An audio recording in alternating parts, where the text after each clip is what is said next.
Anda kembali bersama kami, Saudara. Gempa bermagnitudo 6,0 skala Richter mengguncang Tapanuli Utara setelah gempa pertama terjadi 24 gempa susulan.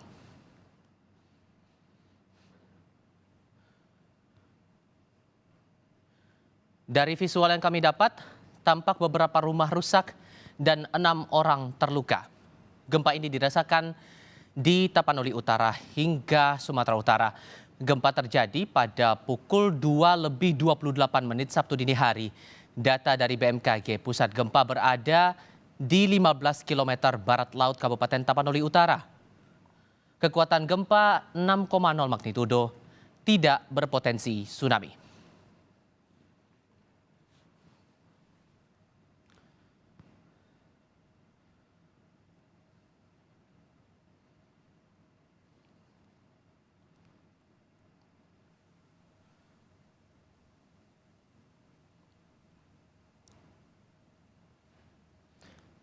Visual yang Anda lihat ini sekali lagi merupakan gambar terakhir yang kami terima berkenaan dengan efek ataupun juga kondisi pasca gempa di kawasan Tapanuli Utara. Terakhir kali dilaporkan bahwa gempa bermagnitudo 6,0 dengan gempa susulan sebanyak 24 kali. Visual yang Anda lihat ini adalah imbas dari kerusakan rumah dan juga kondisi warga yang terdampak dari gempa.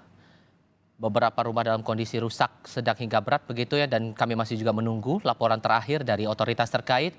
Gempa dilaporkan terjadi pada pukul 2:28 pada Sabtu dini hari. Data dari pusat BMKG sendiri menyebutkan bahwa posisi gempa atau pusat gempa sendiri berada di 15 km barat laut Kabupaten Tapanuli Utara, dan ditegaskan oleh BMKG bahwa gempa ini tidak berpotensi tsunami.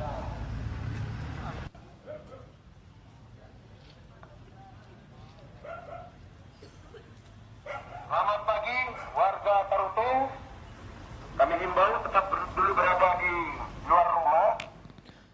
Lalu bagaimana perkembangan terkini dari gempa yang melanda Tapanuli Utara, Sumatera Utara? Kita sudah terhubung lewat sambungan telepon dengan Kapolres Tapanuli Utara AKBP Johanson Sianturi. Pak Johanson, selamat pagi Pak.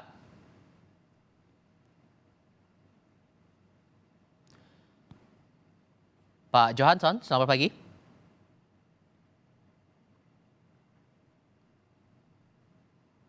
Kami coba perbaiki komunikasi terlebih dahulu dengan Kapolres Tapanuli Utara AKBP Johanson Sianturi. Kita coba untuk mencari tahu data-data terbaru sehubungan dengan imbas dari pasca gempa 6,0 di Tapanuli Utara. Terakhir kali visual terutama yang Anda lihat di layar kaca saat ini, Saudara, beberapa rumah mengalami kerusakan dan tadi beberapa korban. Nah, ini dia yang Anda lihat saat ini, kondisinya masih dalam penanganan medis saat itu, untuk kemudian dilakukan pertolongan selepas gempa yang terjadi pada pukul 2:28 dini hari waktu Indonesia bagian Barat.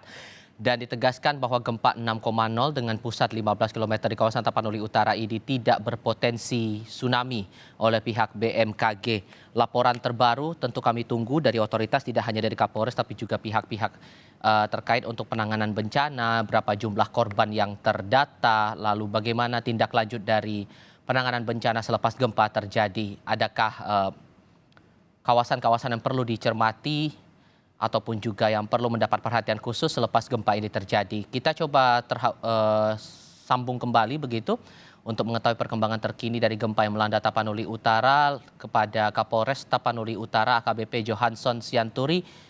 Pak Johanson, selamat pagi Pak.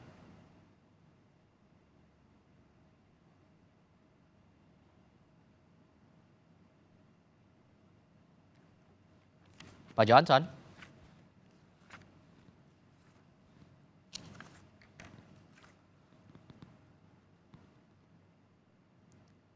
Iya, kita coba sambungkan kembali untuk mengetahui perkembangan terkini dari gempa yang melanda Tapanuli Utara, Sumatera Utara dengan Kapolres Tapanuli Utara AKBP Johanson Sianturi. Pak Johanson, selamat pagi Pak. Selamat pagi Bapak, salam Iya, sehat. salam sehat juga Pak, dengan Tifal dari Kompas TV Pak. Pak Johanson, bisa kabarkan kepada kami soal kondisi Tapanuli Utara saat ini dan efek dari gempa 6,0 tadi pagi atau dini hari tadi sebesar apa imbasnya Pak?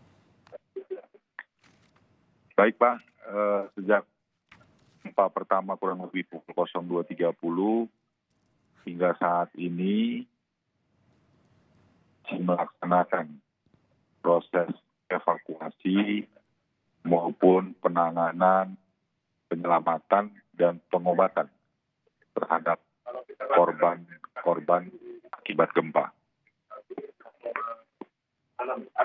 Untuk korban luka atau korban tewas sudah ada data terbarukah saat ini, Pak? Data yang kami himpun hingga pukul 04.30, 1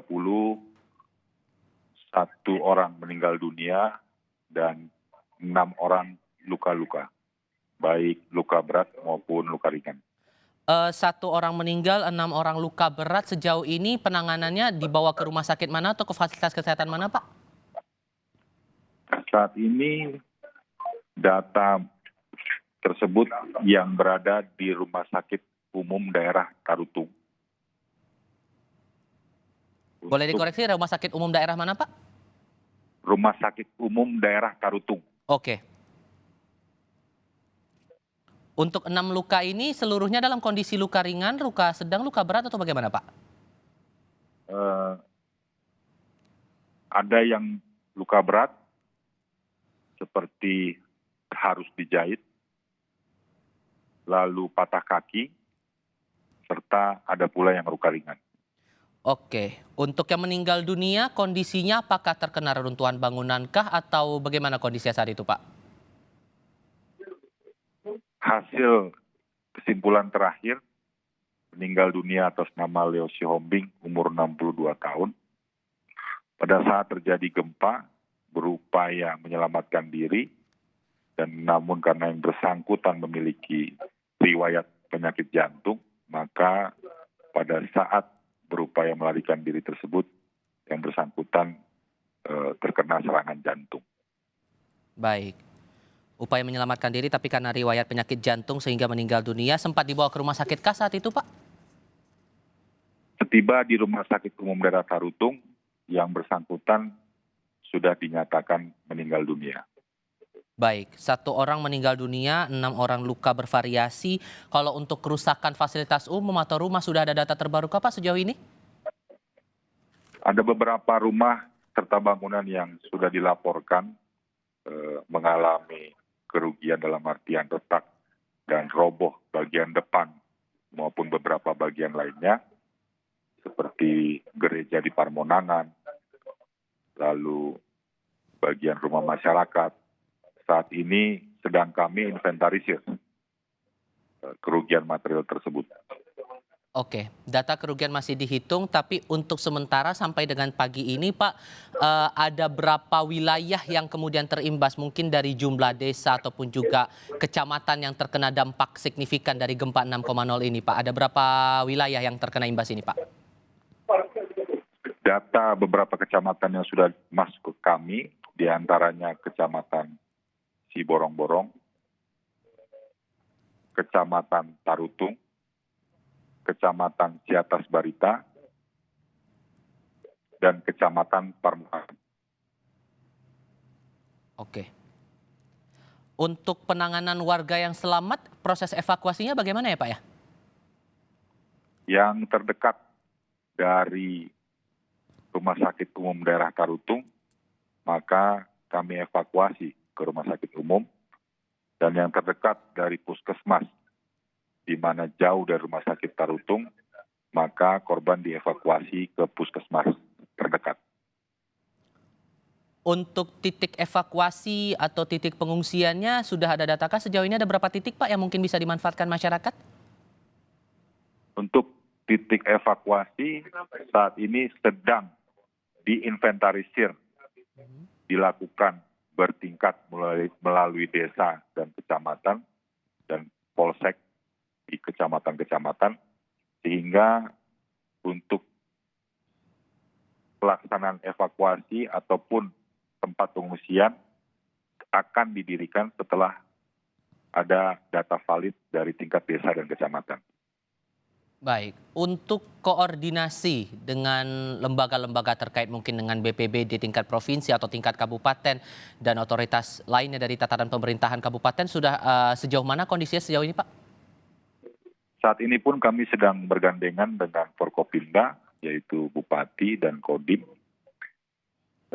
untuk melakukan evakuasi korban maupun melakukan pembersihan terhadap puing-puing maupun pohon tumbang, serta membantu terhadap tiang listrik yang tumbang, di mana hingga pagi hari ini kondisi listrik masih padam. Baik, listrik masih padam, penanganan lagi sedang dilakukan, koordinasi dengan otoritas pemerintah setempat juga masih terus berjalan. Imbas lain Pak, selain gempa ini apakah ada bencana lain yang muncul akibat gempa ini, entah itu tanah longsor atau semacamnya di sana? Bagaimana Pak? Untuk imbas lain yang seperti saya sampaikan, ada beberapa pohon tumbang dan tiang listrik yang tumbang. Anggaran untuk tanah longsor sedang inventarisir data yang masuk ke posko kami. Sempat terkendala atau mungkin sempat ada isolasi jalan dalam artian akses lalu lintas sempat tersendatkah Pak akibat gempa ini? Ada beberapa bagian ruas jalan seperti di wilayah Nusa Barat terganggu akses jalannya, namun saat ini sedang proses pemulihan dan kita sama-sama berdoa supaya kondisi Mohon maaf Pak, kami mengalami kendala audionya kurang jelas terdengar. Mungkin bisa dijelaskan lagi Pak untuk akses lalu lintas. Bagaimana kemudian Pak? ada beberapa akses jalan yang terganggu dengan adanya tiang PLN yang runtuh dan saat ini sedang proses pemulihan ataupun pemenahan tiang listrik yang runtuh dan jaringan listrik yang ada, sehingga diharapkan 2 jam ke depan listrik di wilayah Tarutung bisa menyala kembali. Oke, untuk kawasan Siborong-Borong sendiri kan ada Bandar Udara Silangit ya Pak ya. Untuk aktivitas bandara apakah sempat terhenti dalam laporan terakhir yang Anda terima atau masih bisa berjalan normal atau bagaimana Pak? Kami sudah mengecek kondisi bandara. Secara umum kondisi bandara Silangit dalam kondisi baik. Namun untuk penerbangan di Silangit baru pagi ini kami akan berkoordinasi karena penerbangan pertama di Silangit itu dilaksanakan di atas jam 10 pagi. Oke. Dan sekedar penegasan sekali lagi Pak, untuk gempa ini dipastikan tidak berpotensi tsunami ya Pak dari laporan terakhir? Hasil koordinasi kami dengan BMKG Tapanuli Utara bahwa gempa ini tidak berpotensi tsunami. Baik, gempa tidak berpotensi tsunami, catatan 1 orang meninggal dunia dengan 6 orang luka berat dan bervariasi begitu, dibawa ke Rumah Sakit Umum Daerah Tarutung, dan ada beberapa kerusakan bangunan serta fasilitas yang juga masih terus didata. Sejauh ini sudah dicatat bahwa 4 kecamatan mengalami imbas dari gempa ini dan sekali lagi tidak berpotensi tsunami. AKBP Johansson Sianturi, Kapolres Tapanuli Utara, terima kasih banyak telah berbagi informasi kepada kami di Kompas Pagi. Sehat selalu untuk Anda dan tetap hati-hati di sana Pak selama bertugas. Selamat pagi Pak. Selamat pagi.